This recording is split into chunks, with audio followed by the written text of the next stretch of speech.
Okay, guys, so my friend just sent me this thing that this lady was talking about buy, borrow, die. And I roll my eyes when I hear about that. Because, like, I was in real estate for a little bit.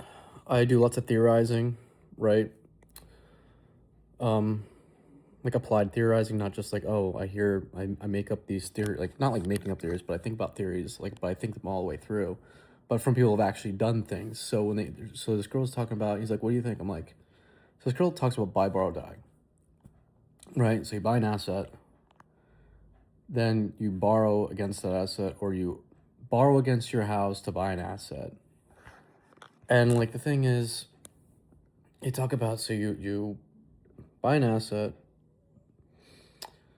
then you borrow against that asset to buy another asset.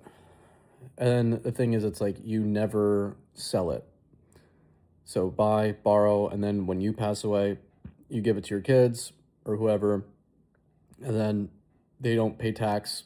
It's called like a step-up basis or something like that. By the way, I'm not a professional in this.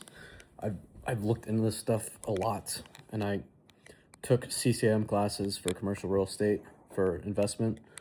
So I know enough to get by, but and I'm a Dave Ramsey guy, so that's a lot of stuff I base off too. So it's like, so you buy, borrow, die, and their whole thing is like, don't pay the tax man, right? So they're like, you don't pay taxes on money you borrow.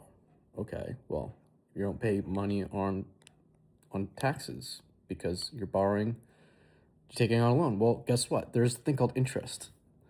So interest, you're probably going to be paying right now between 7 and 10% interest.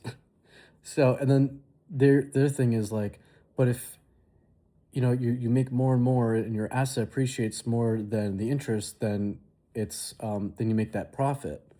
So let's say you borrow and you're paying back 7% and your asset's making 10%. Well, that's not guaranteed at all. Like, you're not guaranteed to make that. So you're making a 3% spread, but it's like, but look at the risk you're taking on. You have to pay that loan back regardless. And where are you getting the money? That's another thing. Where are you getting the money from that loan? Oh, so you're getting money from the cash flow. Oh, well, isn't that cash flow taxed? So you are using taxable money. So now you're getting taxed on that money.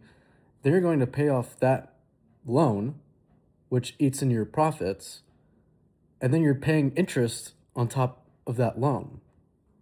So it's just the shit I hear, and I'm just like, do you guys not think this through? Like, it's all these stupid influencers that go and listen to Robert Kiyosaki and all these other guys. And a lot of people are like, they're like, oh, I invest in commercial real estate. Well, I can buy a REIT in the stock market and say I invest in commercial real estate. Doesn't mean I know anything about it. And a lot of these people, they could have an equity partner. So there could be a skyscraper. You could be like, I invested in that. But it's like, well, you invest with 5,000 other people and you might have invested 50 grand. So it's like, but you're not a part of the day to day. You're just, you're a passive investor. You don't know anything about it. So I just see all these people out there and I'm just like, I know I'm talking shit. I'm being negative. I don't know. I just see that stuff and it annoys me because I study this stuff too myself and I look into this stuff pretty heavily. And I'm like, and all these people are just passively watching them and believing every single thing they say. And I look at it and I'm like, bro. And a lot of people just do it for motivation. They're like, oh, she can do it. I can do it too. And a lot of these people, so I saw that this specific girl, she like had Robert Kiyosaki on her podcast and stuff. And I know a lot of friends that are entrepreneurs. I have a lot of friends that are entrepreneurs and a lot of people that are very wealthy. And they're in the digital media space. And a lot of people, I'll tell you, a lot of these people that you see them on your podcast, like Robert Kiyosaki, they pay for that. They're paying to borrow authority. So just because you see Robert Kiyosaki, and by the way, Robert Kiyosaki made most of his money from his books. He did not make it in real estate, okay? And he's an equity partner. So he doesn't necessarily, and I could be, again, I could be wrong. I'm going off the fly, like I always do, just my thoughts. Like, I think he's an equity partner, where he might have a whole group of guys that go in on with him, but he's just an equity partner. So I've had a client before where he's like, I own 12,000 rental units. but he didn't actually like he owned part of it, which I think is like his net worth was like $200 million. But it's like he was an equity partner, which means he might have gone in with like 10 other partners, but they have a whole system set up. Like these guys are not doing the day-to-day operations. They get a whole bunch of people together and they create, a corporation, and they buy buildings, and they have a whole team. Like most people that do these things, they have teams. It's not one individual buying a quadplex, figuring everything out themselves. Like a lot of these big guys, like they get people together, or like when you see these big skyscrapers, there's like 5 banks that get together and like 20 equity partners that get together, because then the risk is spread out. But I mean, again, these guys use insane amounts of debt. If you're not smart with what you're doing, it's like debt also eats into your profit. So that's why I personally never use that. I will never use that because it eats into my profit. It creates risk. I mean, look at the US right now. Look at all the debt we have. So how the fuck is that working out right now for us? So it's like if you borrow.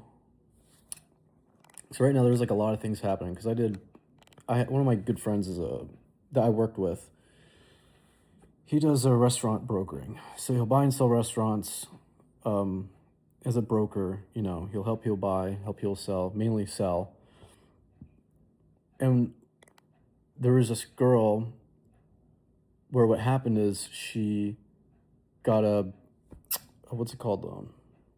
Um, a business loan, but it's like it's for new businesses. I forget what the hell the SBA loan.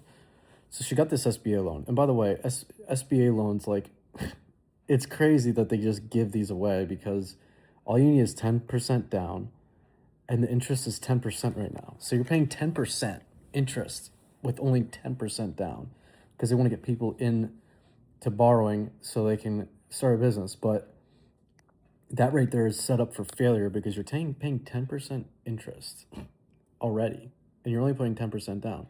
So all your profit you have is pretty much getting eaten away. Imagine having to start a restaurant, having to put $500,000 into it, having to pay $20,000 a month in rent, and then having to pay the interest and and pay the bank back on top of that every month. And restaurants, I think the average is like they only make like 10% profit after everything. Like restaurants do not make much, like not even 10%. Like it is, I look this stuff up all the time because I just go bonkers researching this shit. It's like you don't make money in restaurants. So long story short, this lady had like, I forget how much debt she had, but then the market went down. This is a couple of years ago. Then the market went down and interest rates went up. So she was trying to sell her business. And one of my clients told me, hey, can you help her out? So I gave her to my guy, my business broker friend. And he goes, dude, she's got like $1 million in debt. And her place is only worth $600,000. So can you imagine? And and this is in Tampa, and she opened like 3 different places. And I mean, I heard about it. I know the place. I'm like, oh, that's her. Okay. Well, they opened up 3 different places because they used all this debt, had $1 million in debt, and it was only worth $600,000. So can you imagine? You start all these restaurants, things aren't going well. You want to sell it, you're not making that much money, and you're in the hole. And the next thing you know, you go to sell your restaurant, and you're $400,000 in the hole. So now you have to pay $400,000. You start 3 restaurants. You bust your ass. I mean, I know tons of restaurateurs, and they work 18 hours a day. Like when one of my friends, when he was starting his restaurant, he was literally working 16, 18 hours a day to get it started for like a solid month. And imagine doing all that work just to be fucked. And here's the thing, like people have passion, which is great, and you should have that passion. And you should go after those things. And I'm not telling anyone not to do that, but you gotta know what you're doing. You gotta know the market, like. And now we got AI, so you can look all this shit up. This is what I just did. I've looked all this stuff up, and also from experience and talking to people and knowing people in the business. So, yeah, imagine being $400,000 in the hole. So he couldn't sell it for her because why would she want to sell it and be $400,000 in the hole. But of course, it's Florida, so of course, some other broker was like, "Oh yeah, I could sell for $1 million." And me and him looked at each other, we're like, "Okay." So that's the other problem. And then you'll have some other broker that'll come through and be like, "Oh yeah, you want $1 million? I can get $1 million." They do this all the time. Just because a broker says he can get you $1 million, you're not going to get $1 million. Like my friend's been doing this for 20 years, actually 30 years. He's owned his own restaurant. He was a developer in Chicago. He had $30 million in development at one point in time, developing in Chicago. So like I think he knows what he's talking about, and that's what a lot happens. And I'm talking about the $30 million he had. By the way, he's a really good friend of mine. But he did the too much debt thing. So he started in the south side of Chicago, the hood. I mean, he was crawling through through really crappy houses, buying them up, fixing up, selling them. Um, at one point in time, he told me that he had to. One of his friends, I think, was a Latin king, or he knew someone who was like a Latin king. But he was like one of the respected guys, and he hired him to follow him around town because he had to go to the south side of Chicago, and it was really bad, a lot of gangs and stuff like that. So he would literally hire him to follow him around, so no one mess with him. And he ended up at one point, again, he had $30 million worth of real estate. He was developing all over the place. And then 2008 happened. And he saw it before 2008 happened. Like, he does not like the banks because he's like, I went to the banks. I told them, we're in trouble. I know this is going to happen. I can see it. And the bank said, nope, you're fine. We're not going to help you out. We're good. We're good. Then 2008 happened. He had a whole bunch of developments going on, just like everybody else. And he's a good friend of mine, so I'm not saying anything bad about him over leveraging, but I'm assuming that's what he did, because when 2008 happened and people stopped paying rent because a lot of people lost their jobs, he wasn't getting that cash flow, and he had a lot of projects going on. I think he had like 5 or 6 going on at one point, and he was living the life, had the $100,000 BMW, had 2 or 3 houses, gated communities, all that stuff. He was running shit in Chicago. But that happened. And you know what happened? All the banks called all their loans due all at once. And he spent years in litigation, years of selling everything, paying it off, getting sued from the banks. One of his partners, luckily the way his attorney wrote up, with his partner, that he wasn't reliable for anything his partner was doing, because they were all working together separately, but they were a partnership. And I guess his partner was doing a bunch of fraud with condos. So then what ended up happening is the FBI was listening on his phone calls. Like, one of his friends was like, the FBI is listening on your phone calls, by the way, so be careful. Not that he was doing anything wrong. His friend did all that stuff wrong. So a lot of people he knew, they ended up getting indicted, went to jail for that.